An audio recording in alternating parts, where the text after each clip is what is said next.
L'un des sujets brûlants de l'actualité politique en Côte d'Ivoire, l'affaire opposant Tidjane Thiam à Yapo Valéry au PDCI. L'on y voit une manœuvre du RHDP visant à déstabiliser le parti.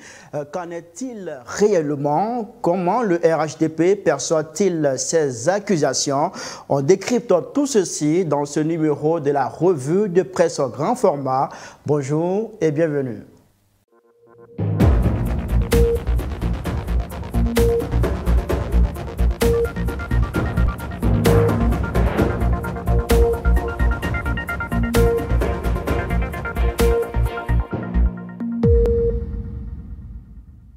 À côté de cette bataille judiciaire entre Tidjane Thiam et Yapo Valéry, on parlera dans cette émission du contentieux électoral qui s'achève demain samedi 5 avril 2025.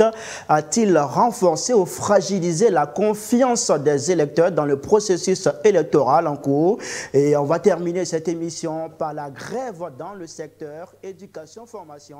Une grève qui divise les syndicats d'enseignants. Pour analyser tous ces sujets, j'ai le plaisir de recevoir pour vous Beta Michel, directeur fondateur du journal Le Bélier. Beta Michel, bonjour. Bonjour Khalil et merci encore à tous nos téléspectateurs de l'Intelligente TV qui nous font l'honneur de nous vraiment faire des retours souvent sur nos interventions. Nous leur disons merci. Ça vous le merci d'avoir répondu à notre invitation. Merci d'être toujours présent sur nos plateaux ici pour commenter l'actualité. Ce jour, vous êtes en compagnie de Kokoranzi Bernard. Bonjour. Bonjour Khalil. Vous êtes secrétaire national adjoint chargé des militants de l'extérieur du RHDP. Vous êtes basé aux États-Unis. Merci d'avoir répondu à notre invitation. On profite de votre passage à Abidjan pour vous inviter sur notre plateau pour décrypter l'actualité. Merci d'avoir honoré notre invitation. Bon, c'est un honneur pour moi d'être sur votre plateau et je voudrais vous remercier la chaîne de l'opportunité qu'elle me donne à l'effet de parler à nos concitoyens et aussi d'apprendre aussi des nouvelles du pays à travers les débats que nous allons avoir. Merci infiniment. Alors, on vous donne tout de suite les nouvelles du pays. Et la première nouvelle, c'est juste après ça.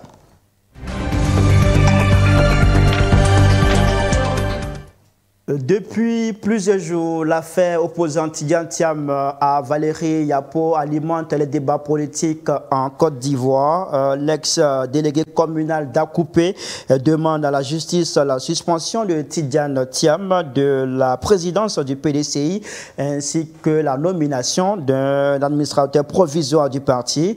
En attendant l'issue de cette affaire qui a été renvoyée au 11 avril 2025 au PDCI, on ne cesse de croire qu'il s'agit d'une stratégie orchestrée par le parti au pouvoir, le RHDP, pour fragiliser le PDCI et affaiblir l'influence de son potentiel candidat à la présidentielle de 2025 plutôt qu'un simple différend interne.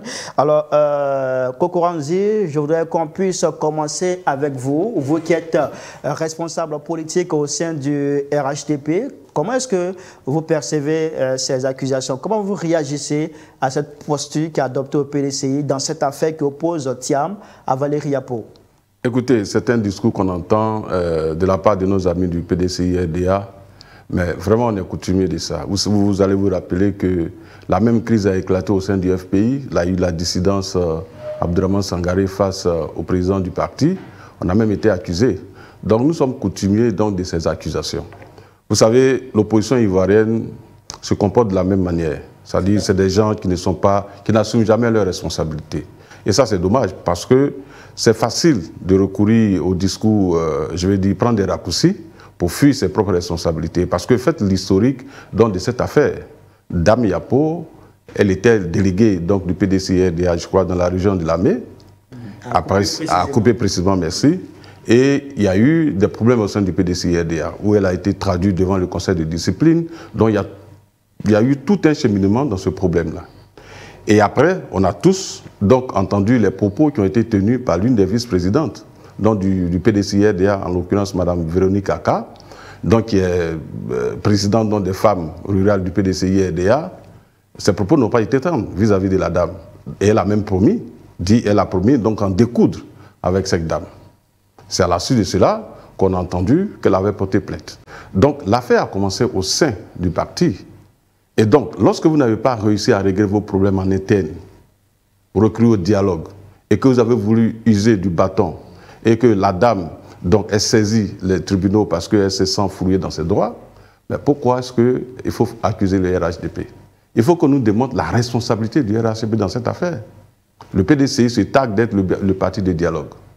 Et aujourd'hui, ils réclament le dialogue avec le président Alassane Ouattara. Mais pourquoi, en leur propre sein, ils sont incapables de dialoguer pour trouver des solutions internes? Et d'ailleurs, lorsque le président Thiam lève les sanctions, mais c'est sous la pression de la plainte de la dame. Mais au lieu de lever la sanction sous le coup de la pression, il aurait pu faire ça avant. Parce que le bureau politique a été prévu longtemps. Tout le monde connaissait la date du bureau politique. Mais pourquoi des responsables politiques ne sont pas capables de prendre leurs responsabilités et agir sous le coup de la pression? D'ailleurs, ce n'est pas la première fois. Sur le cas de la rénonciation de sa nationalité, il a fallu une grosse pression mise sur lui à travers une déclaration faite par un intellectuel, et quelques jours après, il allait faire sa rénonciation. Donc, il est coutumier de ça. Il faut que les hommes politiques, surtout de l'opposition, prennent leurs responsabilités. C'est plutôt un problème interne qu'il faut chercher à résoudre. Voilà, c'est un problème purement interne. C'est un manque de dialogue. C'est un manque de management. C'est un manque de leadership. Parce que pour l'homme qu'on a connu, M. Thiam, qu'on connaît d'ailleurs, qui est précédé d'un parcours de technocrates et autres, donc qui est issu des milieux véritablement démocratiques, nous, on est étonnés de voir qu'aujourd'hui, il est incapable de réunir son parti, de réunir tous les cadres de son parti autour de lui, dans une vision commune. Mais aujourd'hui, ce n'est pas le cas. Donc tous ces bruits n'ont même pas le PDCI-RDA. Pour moi, c'est un peu de l'enfantillage même de dire que oui, ce qui se passe en notre sein est de la responsabilité de l'adversaire en face. Mais la faute n'est pas à l'adversaire. C'est à vous de trouver les mécanismes de règlement de vos problèmes. Le PDCI, on ne devrait pas remettre en cause, questionner le management, le leadership de Tidjane Thiam que de vouloir indexer le parti au pouvoir? Vous savez, quand on parle de leadership de Tidjane Thiam, je crois que Tidjane Thiam est rentré dans l'arène politique, comme le disait quelqu'un. Quand vous voyez un agneau quand vous voyez un agneau parmi les loups, c'est que ce n'est pas un agneau. Tidjane Thiam est rentré dans l'arène politique véritablement après son élection à la tête du PDCI. On a dit Tidjane Thiam, s'il n'est pas démocrate, c'est quelqu'un qui ne sait pas managuer. Un an après, à quoi vous nous assistez, Tidjane Thiam est toujours à la tête du PDCI. Il a conduit les obsèques du président Bédié avec brio. Aujourd'hui, on va à un bureau politique. Le PDCI va à un bureau politique. Tidjane Thiam décide de lever les sanctions, même des sanctions qui prévalaient avant son accession au pouvoir. Il décide de les lever pour que tout le monde aille à ces élections-là pour exprimer son point de vue. Hein, gagner, peut-être même... Soulever la pression comme non, s'il te plaît. Parce que, en fait, tu sais, il y a des amalgames dangereux qui sont faits. Il a évoqué tout à l'heure même le fait que sous la pression, Tidjane Thiam a renoncé à sa nationalité, il s'est déchu de sa nationalité française. Mais écoute, soyons sérieux quand même. Pour aller faire une démarche, on prend rendez-vous. Hein? Ça va me dire, c'est la pression là qui a fait, puis il a pris le rendez-vous. Il avait son rendez-vous. Peut-être d'autres ont été informés, c'est normal. C'est coutumier en Côte d'Ivoire. Tu vas faire quelque chose dans une administration, quelques-uns informent les autres. Donc, vraiment, laissons cette question de pression-là. Il a son timing, il le respecte, et je pense que c'est la marque même de son leadership. Parce que là où on s'attend le moins, il est déjà avancé. Et aujourd'hui, il décide de faire en sorte que tout le monde puisse candidater, hein, être au bureau politique d'abord, et puis maintenant, après, à la convention. Alors, si vous estimez que le leadership de Thiam est en bonne santé, comment est-ce que vous pouvez nous expliquer alors ces contestations en interne? Je dis, moi, j'aurais pu accorder même du crédit à la démarche de la dame Yapo, si seulement, voyez-vous, voilà quelqu'un qui décide de faire en sorte qu'on l'intègre dans un parti. Aujourd'hui, on l'intègre et il décide de contester la présidence, hein, de ce parti-là à son président. Elle aurait pu commencer ainsi, non? Selon moi. Quand je regarde sa démarche, elle aurait pu commencer ainsi, mais elle n'a pas fait. C'est après qu'elle voit que sa première démarche n'a plus d'objet, qu'elle trouve une autre démarche.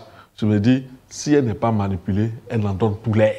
Elle en donne tous les d'être manipulée. Mais le HDP. Non, vous savez, moi, je ne vais même pas indexer quelqu'un, mais suffisamment, les yeux des Ivoiriens sont... Les Ivoiriens, comme on dit chez nous, ils ont les yeux des gars. Est-ce que vous avez des éléments concrets,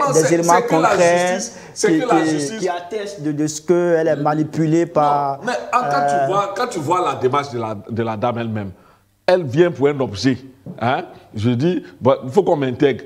Quand son objet est vidé, elle trouve un autre objet. Mais attends, tous ces fonds qu'elle dépense pour cet objet-là, vous pensez que c'est quoi l'objectif? Parce qu'elle n'a pas d'objectif pour le PDCI. Hein. Quand tu vois sa démarche, il n'y a pas d'objectif. C'est-à-dire son objectif aujourd'hui, à 7 mois des élections présidentielles, que le PDCI est un administrateur provisoire. Vous croyez que quelqu'un comme ça, il veut que son parti vienne au pouvoir? Mais il fait le lit de l'adversaire. Mais c'est tout à fait... Je dis, elle donne du grain à moudre à ceux qui pensent qu'elle est manipulée. Et moi, c'est ce que je constate. Parce qu'à 7 mois des élections, je crois que si elle avait en vue que le PDCI revienne au pouvoir, elle serait sur le terrain pour parler de son candidat qu'elle veut au détriment de Tidjane Thiam. Ce serait la meilleure démarche pour elle. D'accord. Voilà. Alors, Kokoranzi, comme Beta l'a dit, d'abord, elle avait saisi la justice pour demander sa réintégration dans l'appareil du PDCI-RDA. Et après, elle reformule sa plainte pour demander cette fois la destitution de Tidjane Thiam. Est-ce que cela ne dénote pas de ce qu'elle est manipulée par une certaine... C'est ce que je disais tantôt. Vous savez, tous les problèmes peuvent trouver des solutions. Mais quand on est de mauvaise foi et qu'on n'est pas préparé véritablement à comprendre et à écouter et qu'on veut forcément voir un sorcier quelque part là-bas qui est responsable de votre problème, vous ne trouverez jamais de solution. Le problème est très mal parti. Moi, je ne suis pas là pour défendre Dame Yapo, je ne la connais pas. Est-ce que cette situation n'est pas l'avantage du RHDP? Non, on va en arriver. Vous savez, nous sommes des partis politiques adversaires. Tu comprends? S'il y a des guéguerres au sein du RHDP, je ne pense pas que M. Michel Beta ou les responsables du PDCI-RDA seront malheureux. Ils ne seront pas malheureux. Nous sommes des adversaires politiques. Mais ma position et mon opinion, c'est que les partis politiques où les structures doivent trouver des mécanismes de règlement, donc des problèmes internes. Je dis, le problème aurait pu trouver des solutions lorsque ça a commencé. Et d'ailleurs, la dame n'est pas la seule. Il y a le cas de Bion. Bion a été envoyé devant le conseil de discipline. Pourquoi? Parce qu'il a osé critiquer. Alors, voilà un parti politique dans lequel les gens n'ont pas l'opportunité de critiquer. Lorsqu'ils critiquent, ils ont des problèmes. Mais c'est tout à fait normal. Non, ça c'est politique. Je n'en juge pas. Mais ce que je dis, quand vous mettez dans un processus, mais il faut aller jusqu'au bout. Aujourd'hui, ils sont obligés d'abandonner l'affaire Bion devant le conseil de discipline. Pourquoi? Ils avaient même programmé le procès. Mais qu'est-ce qui a fait ajourner le procès? Parce qu'ils ont vu que c'est difficile. Donc, dans le même système de mensonges, ils ont fait croire aux populations que oui, il y avait des badauds qui venaient attaquer le siège du PDCI. Ils ont abandonné le procès. Non, ils ont abandonné le procès. Et maintenant, comme la chose devient difficile, comme les uns les autres le disent, c'est devenu caillou dans leurs mains. Donc, aujourd'hui, M. Thiam est obligé de laisser tomber cette affaire. Mais mieux, écoutez-le sur TV5. Qu'est-ce qu'il a dit? Il a dit le PDCI est dans la tourmente. Donc, pour éviter... qu'on aille plus loin, j'ai décidé de réintégrer tout le monde et qu'on puisse aller au bureau politique. C'est là où j'ai dit que si la dame n'avait pas porté la plainte et que M. Thiam n'avait pas vu la menace venir, il n'allait pas prendre cette décision. Non, il n'a pas pris cette décision. Lui-même le dit. Non, ce n'est pas mon point de vue, mais il a dit sur TV5, il dit nous sommes dans une tourmente. Mais qu'est-ce qui a créé la tourmente? Mais c'est cette plainte. Donc si cet élément n'était pas intervenu dans le processus, c'est-à-dire la tourmente qui découle donc de la plainte de la dame, M. Thiam n'aurait jamais dû prendre cette décision. Et même le bureau politique. On a tous appris que c'était une condition donc, du ministre Gikawe, qui a demandé à M. Thiam d'organiser un bureau politique avant que lui n'accepte, ou bien de prévoir une date d'organisation du bureau politique avant que lui n'accepte donc d'intégrer son équipe en tant que conseiller. Tout le monde, on a tous eu vent de ça. Ouais. Le monsieur, il dit qu'il n'y a pas de leadership, parce qu'un monsieur qui a un leadership, quand il arrive, il essaie de rassembler tout le monde. Mais même dans les nominations, on a tous vu où il a nommé des morts. Des gens qui avaient quitté le parti. Ça, c'est un manque gravissime de leadership et de compétences. Mais ça, c'est clair. Voilà. Tu sais pourquoi c'est il voit un ministre qui nomme des morts. Un ministre qui a tout l'appareil de l'État qui nomme des morts. Mais ça, c'est pas grave. Hein. Parce que, il dit que ça, c'est pas grave. Parce que des ministres RHDP ont nommé des morts ici. Non, mais c'est que je vais te dire. Non, c'est que je vais te faire comprendre. C'est que je vais te faire comprendre. Nommer des morts, ça peut être une erreur. Ça peut être une erreur. Et ceux qui sont partis du parti, c'est une erreur. te plaît. Non, tu m'as parlé de nommer des morts. J'ai dit, j'ai fini. Des Guali de dos, c'était public. On va s'écouter. C'était public. Allez-y, Bétan. J'ai poussé pour dire, j'ai dit, en fait, il faut savoir où on va. Tidjane Thiam est venu à la tête du PDCI parce qu'il sait où il va. Est-ce que le PDCI ne va pas vers l'abîme, comme l'a dit Kokoranzi? Thiam l'a affirmé lors de son interview que le PDCI est dans la tourmente. Le PDCI traverse une tourmente. Hein? Il traverse une tourmente, j'ai pris des mesures pour dissiper ça. Mais c'est normal, un président, quand il observe des choses, il prend des dispositions. Et c'est ce que le président Thiam a fait. Moi, je ne crois pas qu'on peut lui reprocher d'avoir pris des dispositions. Non, s'il te plaît. J'en connais qui ont eu plus que ça. Dans la tourmente, vous accusez les autres. Non, c'est pas responsable. Voilà. Est-ce que quand on a un leadership fort, on peut arriver à une telle situation où le parti se trouve dans la tourmente? Je dis, quand vous faites ça là, je me dis, mais je me dis, est-ce que vous êtes dans ce pays? Voilà un président qui est au pouvoir. Ouattara qui est au pouvoir, il choisit. Non, s'il te plaît, tu me laisses finir. Non, j'ai fini pour te faire la comparaison. Oui, j'ai dit, un président. Je reviens à ma question. Un candidat et tout le monde sort de son parti. Mais c'est pour te dire que la tourmente là, les partis même au pouvoir la connaissent. Donc la tourmente n'est pas le drame. La tourmente, c'est comment on la règle. Et c'est ce que Tidjane Thiam a montré. Il a intégré tout le monde pour que tous ceux qui ont une opinion différente de lui viennent s'exprimer. Maintenant, si on te donne cette opportunité-là et que tu penses que ce n'est pas suffisant, et que tu trouves d'autres arguments encore pour justifier ton absence, moi je trouve que c'est toi-même qui ne veux pas aller dans la dimension, dans la direction de ton parti, et tu fais le jeu de l'opposition et du parti au pouvoir. Parce que, en fait, c'est quoi? Le parti au pouvoir a quel intérêt oui, mais je viens. À déstabiliser le PDCI? À 7 mois d'une présidentielle, quel devait être l'objet de tous les militants du PDCI? C'est comment gagner la présidentielle. Et comment gagner la présidentielle? Avec les arguments, avec les hommes qu'il faut. Donc je pense que si Tam Diapo était dans cette dynamique-là, aujourd'hui, à 7 mois de la présidentielle, elle aurait vanté même le mérite du PDCI avec son candidat qu'elle prétend être le meilleur, que de s'asseoir pour pouvoir déstabiliser le parti, souhaiter un administrateur provisoire d'un parti à 7 mois d'une présidentielle aussi importante. Mais je crois qu'on n'est pas sur la même longueur d'onde. Moi, je crois elle n'est pas sur la même longueur d'onde le parti qu'elle prétend vouloir défendre. Mais elle est dans une autre dimension. Mais ce n'est pas là le plus important. Moi, je crois que le plus important, le président du PDCI l'a compris. Et c'est pourquoi il a uni toutes ses troupes pour aller à cette convention, à ce bureau politique qui se tient certainement demain samedi. Donc je me dis qu'aujourd'hui, pour toute personne qui a un regard fixé sur la victoire du PDCI en 2025, il comprend un peu, il comprend mieux la dynamique que Tidjane Thiam essaie de souffler à ce parti-là. Et cette dynamique-là est visible par les adhésions massives, cette dynamique-là est visible par les déclarations même des uns et des autres. Vous avez vu toutes les bases du PDCI se sont levées comme un seul homme pour apporter leur soutien au président quand Dame Diapo a apporté sa dernière plainte parce que la première étant sans objet, elle a apporté une dernière plainte pour distraire parce qu'à la limite, ça n'a même pas de fondement. D'accord, vous avez compris. Le problème, comme je l'ai dit, c'est une question de manque de responsabilité. Il y a un adage célèbre qui dit chez nous, lorsque un village baoulé a pris feu, on ne demande pas où se trouvent les pylônes. Vous comprenez? Je le dis pourquoi. Ça, c'est l'ANI qui parle. Ça, c'est l'ANI qui parle. Donc, quand vous écoutez, aujourd'hui, moi, je suis d'accord avec lui pour dire, à 7 mois des élections, je crois que les militants et les cadres doivent être ensemble pour parler d'une même voix en allant dans une vision commune de gagner les élections présidentielles. Ce n'est pas le cas. Ce n'est pas le cas. Quand vous prenez... Est-ce que ce n'est pas ce qu'il fait dire... Vous accusez je suis d'accord avec vous. Mais le RHDP est en dessous. Mais quand une vice-présidente du parti, présidente des femmes du PDCI, je ne sais pas, vous l'avez écouté. Est-ce que... Non, s'il vous plaît, s'il vous plaît. Non, s'il vous plaît, s'il vous plaît.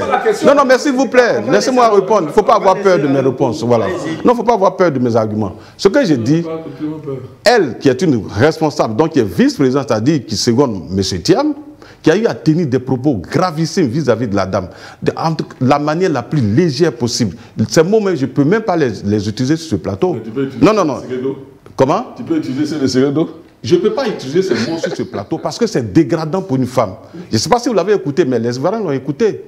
Donc, quand celle qui peut être considérée comme la mère de cette dame, a eu un tel comportement qui n'a même pas été dénoncé par le président, ni par les militants, qui d'ailleurs, elle a été applaudie, en disant que cette dame, elle ne vit que de ça et que de ci, et qu'on va en découdre avec elle. Mais quand vous soulevez le bâton, vous pensez qu'elle aussi, elle va garder les bras croisés? Donc quand elle aussi, elle se lève pour soulever le bâton, après, quand vous voyez que le rapport de force n'est plus en votre faveur, et que vous venez donc plier les chines, moi j'ai lu la déclaration ou les écrits donc, de Nyamia Yao, grand conférencier du PDCI-RDA, qui suppliait la dame à genoux, en l'appelant ma petite vallée. Mais tu aurais pu faire ça hier. Tu aurais pu dire que non, il ne faut pas traiter une militante cadre de notre parti de cette manière. Mais quand mieux, Madame, la même Véronique Aka remet le couvert pour dire M. Thiam et M. Bion, c'est un Touareg et qu'il devrait aller se présenter chez sa maman Touareg parce que le PDCI-RDA est un parti donc... non, s'il te plaît. Non, s'il te plaît. Non, mais c'est qu'on va répéter les propos à profusion des uns et des autres. Non, il faut l'arrêter. Il ne faut pas avoir peur. Voilà, il faut l'arrêter. Voilà, il faut qu'il me coupe. C'est pas la question. Il ne faut pas avoir peur de mes arguments. Je finis en quelques phrases. Non, ça c'est ton jugement, c'est ton point de vue. Tu sors du cadre, carrément. C'est ton point de vue. C'est ton point de vue. Je suis en train de... Non, répéter les propos des autres. Question pour vous. Voilà. Est-ce qu'au regard du développement que vous faites, on devrait comprendre que cette polémique a modifié l'image de Tidjane Thiam auprès de l'opinion nationale et internationale? Il y a un impact significatif sur M. Thiam parce que c'est lui le président du parti. Et quand les membres de ton parti ne sont même pas courtois vis-à-vis... Quel est cet impact? Mais l'impact, c'est son image. C'est le manque de responsabilité, le manque de leadership. Parce que naturellement, est-ce que quand le président Bédié était là, vous voyez ça? Est-ce que le vivant du président Henri Konan Bédié, déjà, on a vu le problème Kakabé, mais on n'a jamais entendu de tels propos. Vous comprenez? Donc, ces propos sont gravissimes qu'il faut condamner. Une vice-présidente ne peut pas dire à M. Bion, parce que c'est l'image que ça donne. Les gens donnent l'impression que c'est l'adversaire en face. Or, on voit que le problème, il en était. Quand des gens, des responsables de haut niveau, arrivent à ce niveau de méchanceté vis-à-vis des uns et des autres, mais vous ne pouvez pas accuser l'adversaire. Elle n'était pas obligée de dire que M. Bion était Touareg et que le PDCI-RDA... C'est pas la question. Sinon, on peut répéter les propos des uns et des autres. La gravité du problème. La gravité... Donc, c'est nous qui avons poussé la dame à dire ça. Soyez responsable, s'il vous plaît. Soyez responsable. Peut-il renforcer ou risque d'être affaibli davantage par cette situation? Laquelle? Parce que je ne vois pas la situation qui peut affaiblir le PDCI. La seule situation... Non, mais laquelle des situations qui peut affaiblir le... Non, il n'y a pas d'opposition. Parce que je viens. Je vais clarifier. Si ce n'est pas une opposition, comment vous expliquez qu'on puisse... Parce qu'aujourd'hui, au PDCI, les sanctions contre tout militant, quelle que soit la sanction, a été levée. Alors, qu'est-ce qui peut te motiver à être opposé à quoi? Parce que tu peux aller t'exprimer dans tous les organes de décision du parti, tu peux aller t'exprimer. Si ta voix est majoritaire, tu domines celle du président, tu prends le leadership. Où est l'opposition? En quoi ça peut être une opposition? C'est ça la réalité. Aujourd'hui, le PDCI, ça va à un bureau politique. Le bureau politique auquel tous les membres du bureau politique sont invités, sans exception. Donc, tu vas aller, si tu estimes que le leadership du président actuel n'est pas à la hauteur de tes espérances, tu as la majorité, tu fixes la date de la convention, tu prends la tête du parti, tu vas à la présidentielle. Moi, je crois que quand un parti est arrivé à ce niveau-là, on ne parle plus d'opposition, on parle plutôt de dynamisme. Parce que si tu veux voir l'opposition là, parce qu'il ne faudrait pas oublier, comme il aime à rappeler les autres actions, je vais rappeler aussi les siennes. Parce qu'au RHDP, lorsque le président Ouattara a soulevé la main de son dauphin constitutionnel, tu as vu ceux qui sont sortis? C'est son appel d'opposition. Ils sont sortis parce qu'ils ne sont pas d'accord. Aujourd'hui, on dit à tous ceux qui ne sont pas d'accord, venez vous exprimer. On dit, venez vous exprimer. Donc, tu penses qu'il y a une opposition? Tu penses qu'il y a une opposition là? Tu penses qu'il y a une opposition? On dit à tous ceux qui estiment que le leadership conduit par le président Tidjane Thiam n'est pas dans la dimension de leurs espérances de venir s'exprimer. Et toi, tu ne mets pas d'opposition. Je crois que ceux qui veulent créer une opposition artificielle peuvent le faire. Donc, Valérie le montre suffisamment. Mais pour l'instant, le PDCI est dans une dynamique. Et je crois que cette dynamique doit être encouragée et mise à l'actif du président Tidjane Thiam. Voilà où je trouve que nos amis ne sont pas responsables. Moi, je l'entends, je l'écoute. Oui. Effectivement, il y a eu des problèmes au sein du RHDP, où des gens sont partis. J'espère que tu ne vas pas me couper. Hein. Non, s'il te plaît, je ne sais pas couper, s'il te plaît. Voilà, je vous ai écouté. Vous écoutez jusqu'à la fin. Donc, effectivement, il y a eu des problèmes au sein du RHDP. Les Mabris sont partis, Guillaume Soro. Mais est-ce que vous avez entendu les militants du RHDP ou les cadres du RHDP accuser des adversaires en face d'être les manipulateurs au sein du parti? Non, on ne l'a jamais fait. Ça, c'est ce que j'appelle la responsabilité. Quand tu es le père de famille, ou bien tu es le leader d'une équipe, tu portes la responsabilité de tout ce qui se passe. Et ne pas toujours accuser. Moi, ce qui me sidère, c'est ce manque de responsabilité, d'assumer que lorsque... Non, s'il te plaît, c'est ce que je n'aime pas. Dans le débat, il faut écouter, il faut apprendre à écouter.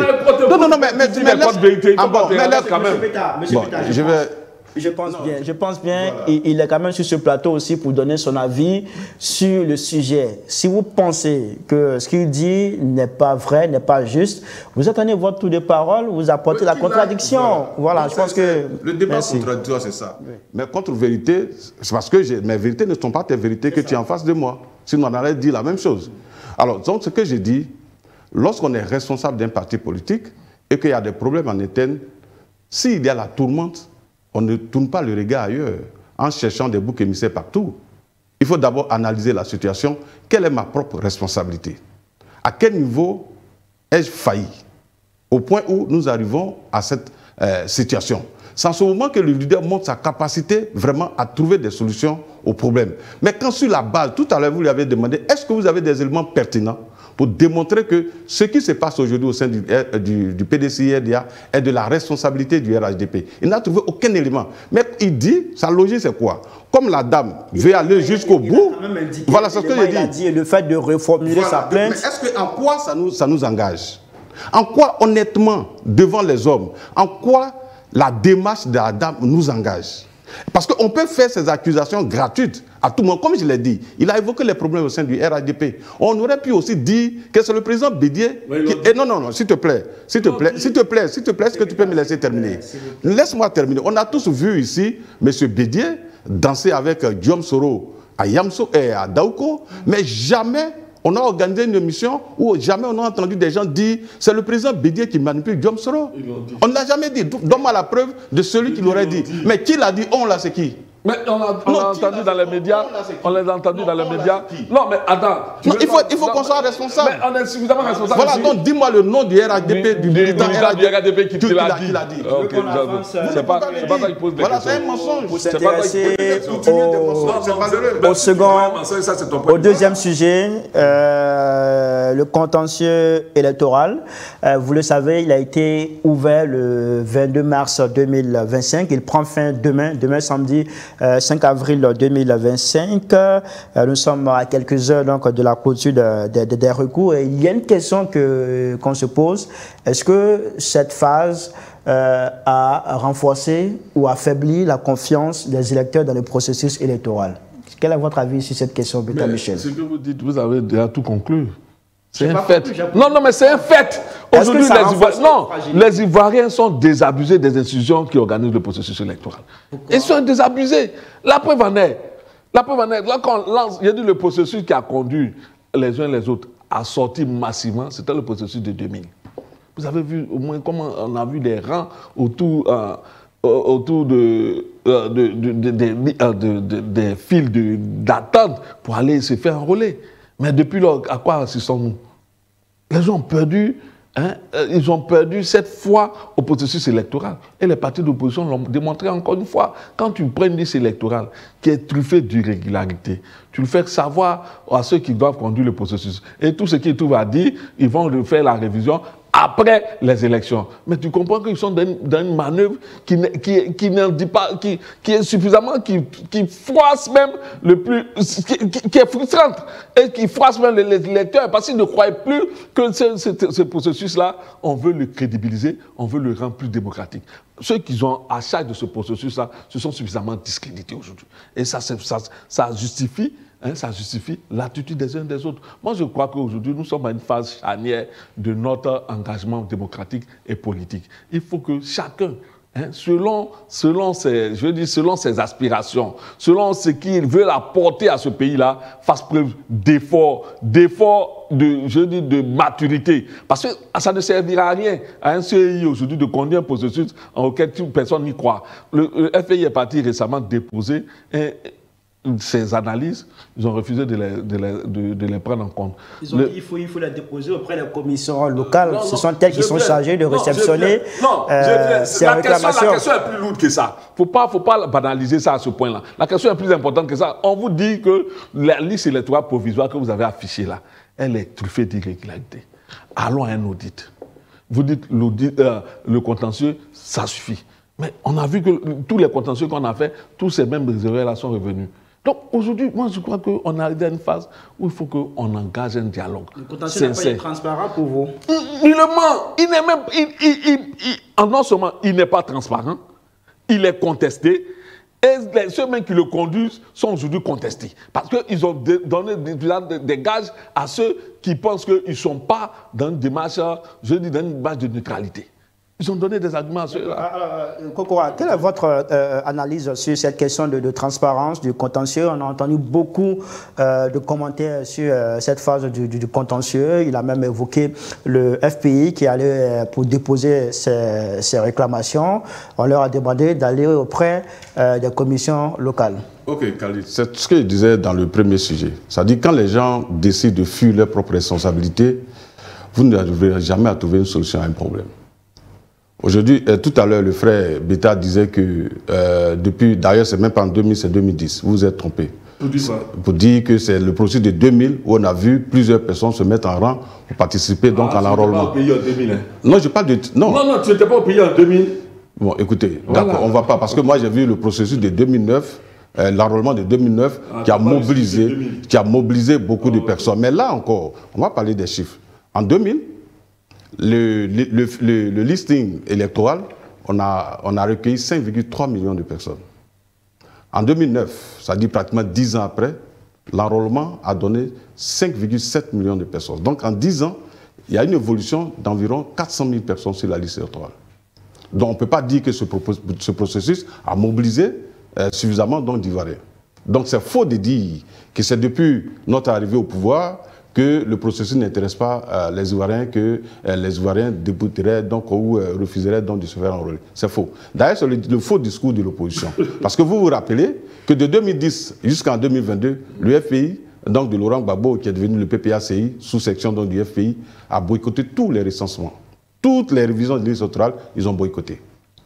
Donc une bonne partie de la population a été empêchée donc, par des discours et même par des moyens violents. En 2020, on a vu à Yopougon des jeunes gens donc, envoyés dans les centres d'enrôlement casser donc, le matériel de l'ONICI. On a vu, les images sont encore sur les réseaux sociaux.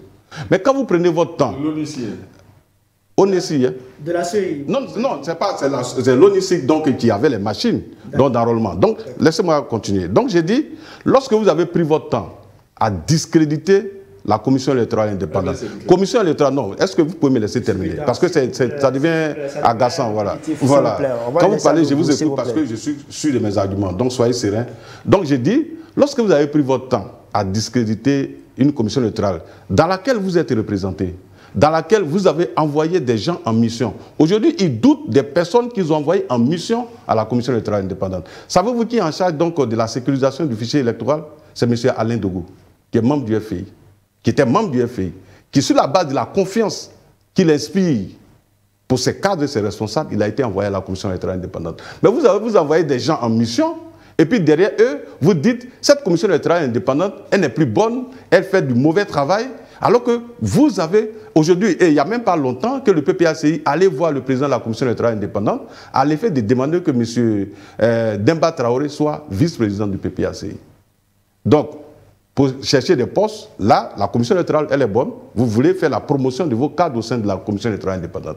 Mais quand ils font le travail, vous trouvez que non, le travail est mauvais. Mais si le travail est mauvais, c'est la responsabilité de qui? De tous les partis politiques et de tous ceux qui ont leurs représentants là-bas. Donc c'est vraiment malheureux aujourd'hui de faire porter la responsabilité à la CEI ou le parti au pouvoir alors que vous n'avez même pas mouillé le maillot. Vous avez passé votre temps à parler d'audit pendant que les gens étaient en train de se mobiliser pour aller s'inscrire sur l'élection électorale. Vous discréditez la commission électorale indépendante. Si vous passez votre temps à discréditer l'arbitre, pourquoi vous pensez que les Ivoiriens vont prendre leur temps et de leur argent, perdre leur énergie pour aller se mettre dans des rangs pour se faire enrôler alors que l'arbitre ne fait pas l'objet de confiance. Alors, il faut à l'opposition de revoir son discours.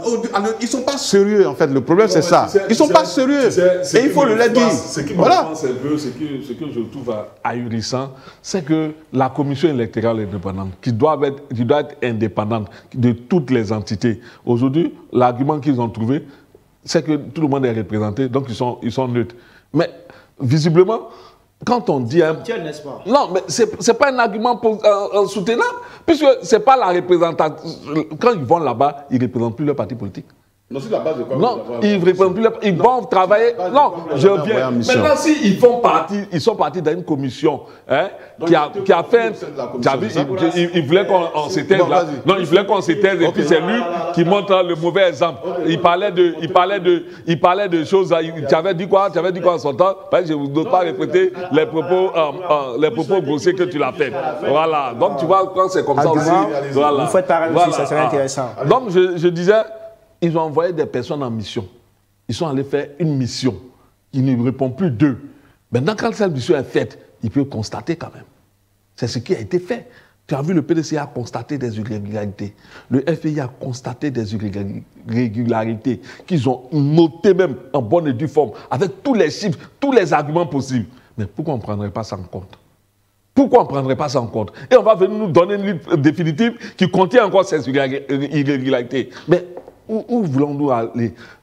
Moi, je pense que celui qui s'est dit... La CEI n'a pas refusé de prendre en compte. Non, mais quand il dit prendre en compte, c'est-à-dire que ces mêmes irrégularités-là étaient dans la liste provisoire passée. Et ils sont revenus encore dans cette liste provisoire. Alors qu'il s'agissait de faire en sorte que ce soit corrigé. C'est à quoi que la CEI ne se donne pas cette peine-là de corriger la liste électorale. C'est pourquoi les partis politiques, dans leur droit, ont demandé un audit indépendant de surcroît. Moi, je ne sais pas pourquoi. Et puis je me demande, mais attends, Kokora, toi tu pourras peut-être m'instruire parce que je vois que tu as les arguments de la CEI. Je dis, pourquoi refuser l'audit? Pourquoi un parti politique refuserait l'audit? Tu as quoi à cacher? Non, tu as quoi à cacher? D'accord. Alors, justement, sur cette question d'audit, on entend le parti politique de l'opposition, le PDCI, le PPACI, le FPI, le COGEP, le MGC, plusieurs partis politiques de l'opposition et même certaines organisations de la société civile demandent à la CEI de faire un audit de la liste électorale au-delà même du contentieux auquel ils ne croient pas vraiment. Seul le RHDP est silencieux, inaudible sur cette question. Vous qui êtes responsable au sein de ce parti politique, est-ce qu'on peut savoir pourquoi le RHDP n'en parle pas? Bon, M. Kali, je vais vous poser une question. Est-ce que vous avez déjà vu un responsable du RHDP refuser l'audit? Oui. Non, s'il vous plaît. Non. Est-ce que vous avez déjà vu, vous, journaliste, un responsable du RHDP refuser catégoriquement l'audit? Je vais vous dire une chose. Voilà. Vous savez, il parle d'irrégularité. Et il a fait croire que la CEI aurait refusé donc, les éléments qui ont été déposés. Vous savez, le processus il est encadré par une loi, par un code électoral. Que dit le code électoral? Et que dit donc le processus? Tous ceux qui ont des contestations, parce que c'est l'essence même du contentieux. Et voilà pourquoi l'affichage de la liste est fait partout. Pour demander aux électeurs, toi Khalil, qui constatent que sur la liste électorale, il y a des irrégularités, ou il y a des gens qui sont indûment inscrits, de porter plainte ou de saisir la commission électorale indépendante. Mais où? Mais non, mais on n'est pas à l'église ni à la mosquée. Les preuves qu'il faut envoyer, c'est tellement... Il y a la lourdeur autour. Non, j'arrive. C'est-à-dire, quand on se donne des lois, et c'est ce que le président de la commission électorale avait dit, quand on se donne les lois, il faut souffrir de la loi qu'on s'est donnée. Il y a un code électoral. Tout processus électoral est encadré par une loi, par des règles qu'on s'est fixées. Si on estime que ces règles ne sont plus bonnes, alors il y a des organes chargés de changer les règles. Mais dès lors que les organes n'ont pas encore changé les règles et que ce sont les règles qui sont en vigueur, mais on s'y plie, on s'y conforme. On dit, lorsque vous avez des irrégularités que vous constatez, il y a des CUL partout. Et d'ailleurs, l'État de Côte d'Ivoire paye à travers la CEI ces agents qui sont déployés sur les terrains dans les bureaux de vote ou dans les bureaux d'enrôlement. Et on vous dit, lorsque vous avez des éléments de preuve, vous allez saisir la commission locale, vous déposez vos plaintes et cette commission locale est chargée d'envoyer, de transmettre vos plaintes à la commission centrale. Mais eux, je ne sais pas s'ils lisent la loi, ils ramassent des preuves selon eux, que je ne discute pas parce que c'est eux qui les ont trouvées, ils savent où ils les ont trouvées, mais ils les ramassent et ils vont à la commission électorale indépendante pour les y déposer. Ce n'est pas une caisse d'enregistrement des partis politiques. Il faut qu'on arrête. Le processus politique... Vous répondez sur la question de l'audit. L'audit, je vais vous répondre. Ne s'associe pas aux partis de l'opposition et réclamer l'audit. Je vais vous répondre. Nous n'avons aucun problème avec l'audit. C'est la commission électorale indépendante qui est l'organe en charge donc de faire des propositions au gouvernement. Et la commission électorale indépendante, elle rencontre les partis politiques. Nous ne sommes nullement opposés à l'audit. Si la commission électorale indépendante décide donc de faire l'audit, mais nous allons tous nous y engouffrer sans aucune difficulté. Parce que le problème c'est quoi? Quand tu t'es préparé à un processus, Khalil, quelles que soient les conditions dont qui seront mises là, tu n'as aucun problème parce que tu es sûr donc du travail que tu as fait. Malheureusement, l'opposition, je l'ai dit, préparation de l'opposition. Oui, mais quand vous prenez le FI par exemple, je vous ai donné, et il n'a pas réagi là-dessus. Quand pendant une décennie, vous n'avez pas participé aux révisions des listes électorales, comment vous rattrapez ce retard?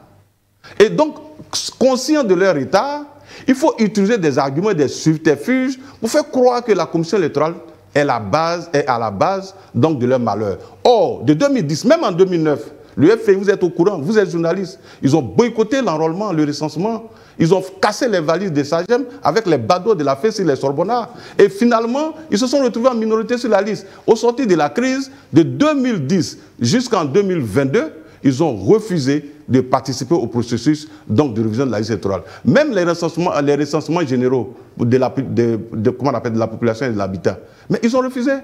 Donc quand pendant 10 ans, vous avez boycotté tout processus politique, et toute vie sociale dans votre pays, vous vous réveillez un matin et puis vous découvrez que non, vous n'êtes pas sur la liste électorale. Au lieu de dire aux Ivoiriens que nous avons pris suffisamment de retard par manque de responsabilité, alors nous voulons ci, nous voulons ça. Mais vous faites croire que la commission électorale indépendante, elle est mauvaise, alors que depuis 20 ans, un gars comme Alain Dogou, il est membre de la commission électorale indépendante. Vous doutez aujourd'hui de ces gens. Pour vous, ils ont été corrompus pour faire ce mauvais travail. C'est ce que vous dites aux Ivoiriens et ce n'est pas sérieux. Quelles seront les conséquences, selon vous, de se contentieux sur les résultats de la présidentielle à venir? Moi, je dis, on peut faire l'économie de ces problèmes-là. Aujourd'hui, on a la possibilité de faire l'économie de ces problèmes-là. La Côte d'Ivoire n'est pas le seul pays qui a été confronté à ces crises préélectorales et post-électorales. C'est parce que les uns et les autres ont tiré les leçons de ce qui s'est passé et ont pris les mesures qui vaillent pour ne plus retomber dedans. Mais c'est à quoi qu'en Côte d'Ivoire, on veut retomber dans la même crise. C'est à quoi qu'en Côte d'Ivoire, le parti au pouvoir organise tout pour nous faire plonger dans des crises interminables. Aujourd'hui, on en est là. On est à quel niveau? À 7 mois des élections. Qu'est-ce que l'opposition demande? Simplement un dialogue. Mon co-débatteur disait tout à l'heure qu'ils ne sont pas opposés à l'audit. Mais demandez-le comme tous les autres. Ne pas être opposé et puis ne pas le demander, c'est deux choses. La CEI, non. Là, on a vu, je pense que... Annonce qu'il y aura un audit, non, ils vont s'aligner.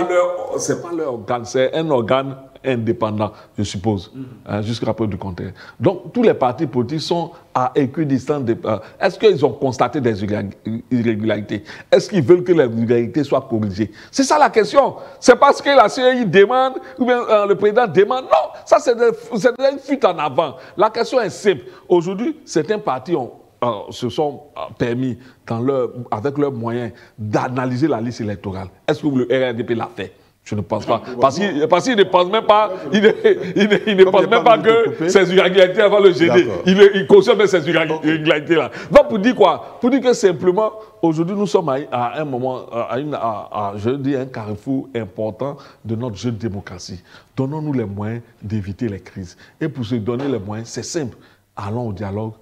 Qu'on a trouvé dans ce dialogue-là la nécessité de faire un audit, faisons-le. Si on a trouvé la nécessité d'intégrer ceux qui ne sont pas intégrés pour des raisons ou pour une autre, faisons-le et évitons une contestation évidente. Parce que là où on va là, c'est certain, si le parti au pouvoir s'entête à vouloir, pour son 4e mandat, nous jeter dans un parti avec une CEI dans un processus pareil, il est certain que cela va entraîner une crise. Il ne faut pas en faire Vous l'avez certainement appris, Maître Blessy du PDCI a fait savoir que 4 personnes ont déposé des requêtes auprès de la CEI locale du lycée Sainte-Marie de Cocody à l'effet de demander la radiation de Tidiane Thiam de la liste électorale. Est-ce qu'on pourrait assister effectivement à une radiation de Thiam de la liste électorale? Avant de répondre à ça, vous voyez, il a dit une chose. Vous savez, ça ne sert à rien de faire de la publicité autour du travail que vous faites quand vous êtes sérieux. Mais ce qu'on remarque, c'est que l'opposition, parce que tout à l'heure, il a dit le RADP n'a pas parlé d'irrégularité. Mais la loi, elle est claire. Lorsque vous constatez des irrégularités, vous ne faites pas de publicité autour. Il y a des organes chargés donc de recevoir vos plaintes, vos observations. Et vous suivez la voie. C'est ce que le RADP fait. C'est le RADP qui a déposé les plaintes contre Thiam. Non, c'est pas ce que j'ai dit. J'ai dit, avant de répondre à votre question, je souhaiterais, puisqu'il a dit que le RADP n'en parle pas. Est-ce que le RADP a fait ce travail? Nous avons fait ce travail. Je veux savoir si c'est le RADP qui l'a fait aussi. Je vais répondre. Je vais arriver à ta question. Je ne l'ai pas oublié. Je l'ai pas oublié. Donc, rapidement, je lui dis que nous ne faisons pas de publicité autour des irrégularités. Parce que nous faisons confiance donc, aux organes que nous-mêmes, vous et nous, avons mis en place. Et donc, combien d'irrégularités? Non, on les a déposés dans tous les endroits, c'est-à-dire dans mon village, vous ne savez pas combien d'irrégularités. Nous, on ne fait pas la comptabilité de ces gens. Nous avons demandé à nos responsables locaux de vérifier sur la liste électorale, à l'effet donc d'y trouver des irrégularités ou des personnes indûment inscrites. Elles sont de quelle nature? Ça peut être de tous les ordres. Des gens qui n'ont pas la nationalité ivoirienne ou donc qui se sont prévalus ou bien qui ont pris d'autres nationalités, mais toutes ces personnes, au nom de l'article 48, et ça va me permettre de rebondir sur votre question, ces personnes ils n'ont pas le droit d'être sur la liste électorale. C'est donc le RHDP qui a posé cette réclamation. Non, ce n'est pas le RHDP. D'ailleurs, il a dit 4 personnes. Il n'a pas dit le nom de quelqu'un. Et donc, peut-être que ça peut être toi-même, Khalil, ou bien Beta. Parce que même au sein du PDCI-RDA, ce n'est pas tout le monde qui est d'accord avec Thiam. Mais ça, je vous le dis, il parle publiquement comme ça, mais en interne, on sait ce qui se passe. Mais bref, ça, c'est leur cuisine interne. Donc, je dis, vous voyez, ces 4 personnes ne sont pas allées à la commission électorale indépendante au siège pour déposer leur contestation. Ils sont allés, comme lui-même il a dit, à Sainte-Marie. Donc, pourquoi est-ce que vous trouvez que des citoyens ont le devoir d'aller déposer leur plainte dans une CI locale? Et les partis politiques aussi responsables, qui connaissent la loi mieux que même les citoyens, ils rassemblent les preuves d'irrégularité selon eux et ils se transportent donc à la commission électorale indépendante. À la fin, qu'est-ce qu'ils cherchent? Ils cherchent toujours dans la dynamique de discréditer donc la CEI, donc d'avoir cette démarche. C'est aussi simple que ça. Sinon, le processus, il est simple. Il y a des gens qui ont porté, comme tu l'as dit, moi je ne l'ai pas écouté, Maître Blessy, me donner l'information, c'est une grosse surprise pour moi. Donc si effectivement des gens ont déposé une plainte contre M. Thiam, ils ont leurs raisons, que je ne sais pas. Maintenant, il appartient, dans le cadre de la loi et du processus électoral, mais l'affaire ira jusqu'à son terme et les gens, les responsables, les autorités chargées de trancher ces litiges en matière donc, de contentieux vont rendre une décision et nous allons nous y plier. Voilà, on n'a pas besoin de faire du bruit autour. D'ailleurs, ceux qui ont déposé les plaintes, est-ce que vous connaissez leur nom? Ont-ils fait une déclaration? Non. Parce que c'est normal.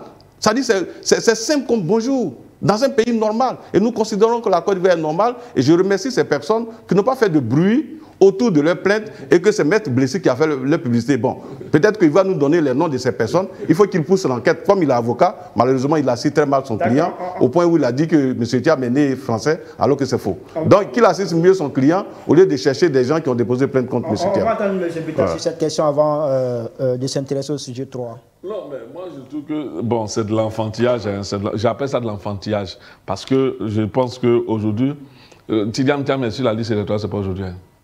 C'est pas aujourd'hui sur la liste électorale. Donc, si quelqu'un avait besoin de déposer un recours, c'est depuis longtemps.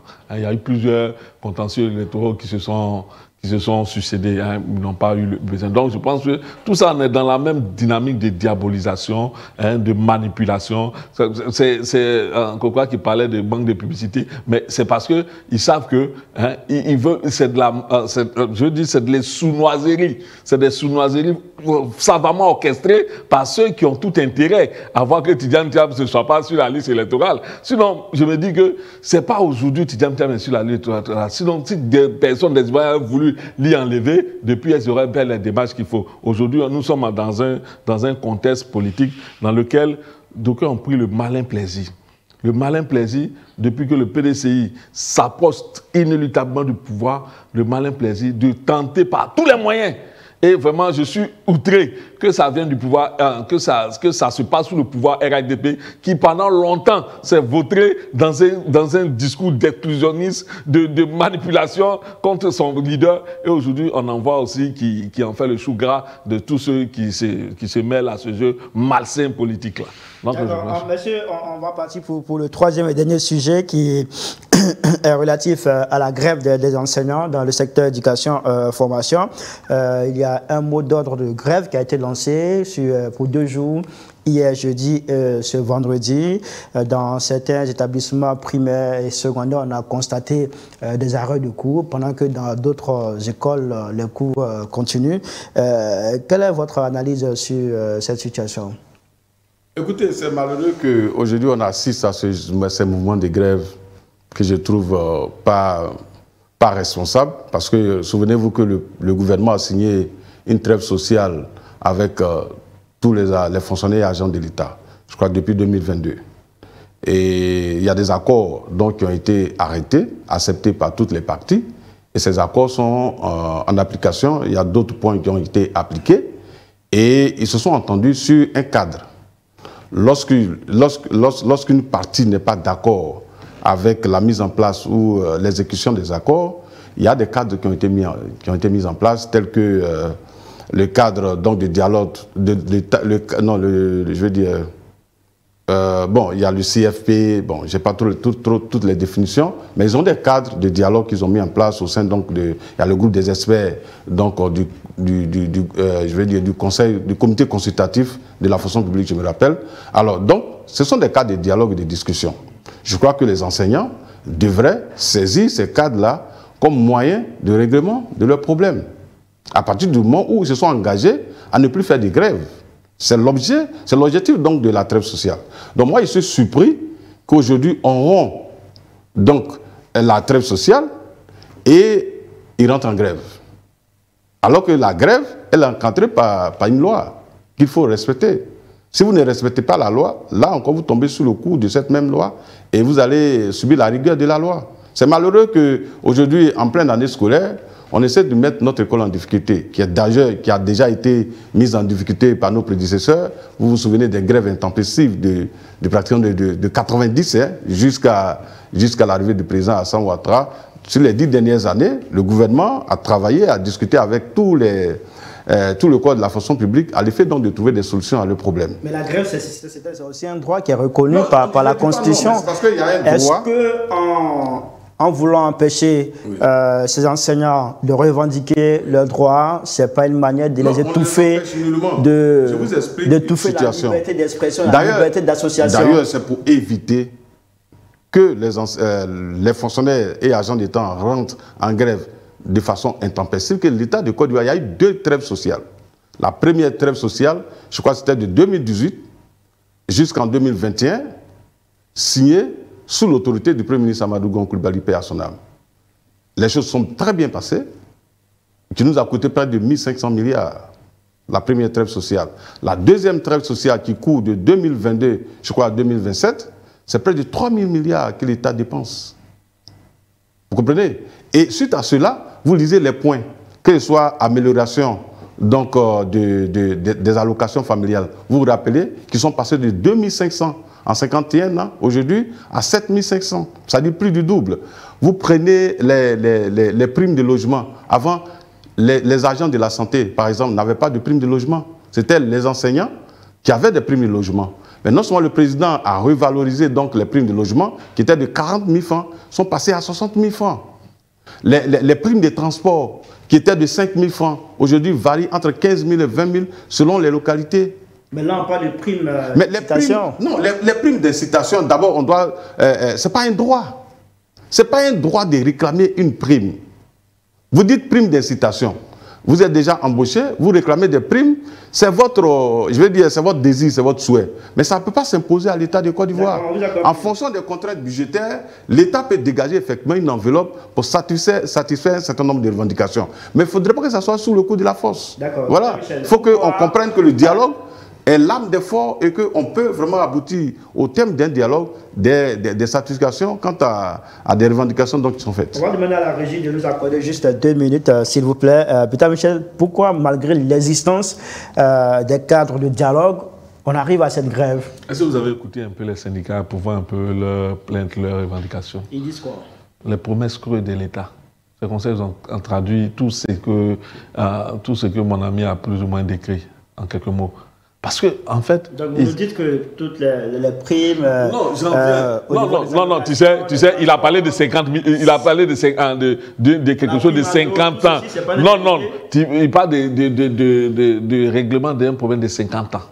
50 ans. C'est-à-dire, si tu étais, il y a 50 ans, on te donnait 2500. Si aujourd'hui, 50 ans après, on te donne 7000, celui qui te donne va dire, bon, j'ai fait beaucoup. C'est 5 000 de plus. J'ai fait beaucoup en 50 ans. Alors que la loi avait déterminé comment ça se fait. Hein? Il devait avoir des augmentations à chaque certaine période qui était déterminée. Bref, vous dites que, en fait, c'est vrai qu'on peut estimer qu'il y a des efforts qui sont faits, mais c'est en deçà des attentes des concernés. C'est en deçà des attentes. Et là, il faut accepter que ceux-là puissent crier leur ras-le-bol. Parce que quand j'ai vu un peu les mesures prises par la ministre de l'Éducation, je me suis dit, ah ouais, le gouvernement va fort avec ces grévistes-là. C'est à croire que c'est des gens qui n'entendent pas raison. C'est à croire que c'est des gens qui ne veulent même pas écouter. Non, mais loin s'en faut. Et les grévistes sont même divisés. Il y a un camp qui est pour la grève, un autre camp qui est pour le dialogue. Ce genre de c'est quoi? C'est quoi? C'est le schéma politique qui se joue là. Quand c'était en accroche avec le pouvoir, quand c'était en accroche avec le pouvoir, les enseignants RHDP, puisqu'ils aiment souvent se nommer, les enseignants RHDP, quand ils ont des accroches avec le pouvoir et tout, que les revendications des autres ne sont pas fondées et qu'ils se désolidarisent. Mais moi, je pense qu'aujourd'hui,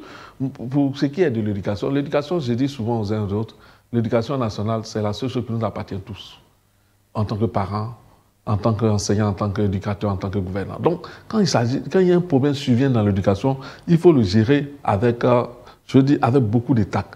C'est pas la peine. Aujourd'hui, ils ont menacé, mais la grève a eu lieu. On parle de 21%, mais c'est une grève. Il y a des enfants qui ne sont pas partis à l'école. Il y a des enfants qui ont subi les coups de cette grève. Donc, il faut plutôt privilégier la voie de la négociation que de vouloir brandir le bâton. Parce qu'en brandissant le bâton, vous n'intimidez pas. Les gens vont en grève. Moi, je crois qu'aujourd'hui, nous sommes arrivés à un niveau où le gouvernement devra encore faire des efforts. Et c'est ce que je crois, c'est sur ça que j'ai terminé, c'est les promesses faites par Thiam, de pouvoir faire des efforts pour les enseignants. Parce que les enseignants, c'est un corps important dans notre système, dans notre système de fonctionnement gouvernemental. Merci beaucoup. Si vous parlez, il sera obligé aussi de parler, parce que c'est vous qui avez ouvert cette partie. En fait, vous avez juste 30 secondes. Il aura aussi 30 secondes pour réagir. En 30 secondes, il a dit une chose qui est intéressante. Effectivement, il y a des lois qui sont prévues donc pour que les fonctionnaires, compte tenu de l'évolution de l'inflation et autres, puissent avoir des augmentations. Mais ce qu'il oublie de dire, c'est que cette loi s'est arrêtée depuis 1988, d'avancement salarial. Mais le président Ouattara a fait l'effort déjà en 2015 donc de permettre ce déblocage-là. Il a débloqué donc les salaires, ce qui fait que depuis 2015, chaque 2 ans, il y a un avancement salarial. Moi, c'est pratiquement 27 ans de blocage. Mais il y a eu des gouvernements avant nous. Pourquoi n'ont-ils pas respecté cette mesure? Non, je pense que l'État est une continuité. Et pour nous autres, ce qui a été fait, c'est bon, mais il faut faire plus parce que les gens ont besoin de plus. Non, merci beaucoup, le vous là, c'est pas de moi. Voilà, non, le gouvernement, vos gouvernements. Merci beaucoup, messieurs. Merci à tous les deux d'avoir répondu à notre invitation. Merci d'être venus faire le débat sur les sujets qui rythment l'actualité politique en Côte d'Ivoire. Merci à vous de nous avoir suivis. À très bientôt sur nos antennes pour un autre numéro de la revue de presse grand format pour encore passer en revue l'actualité d'ici et d'ailleurs.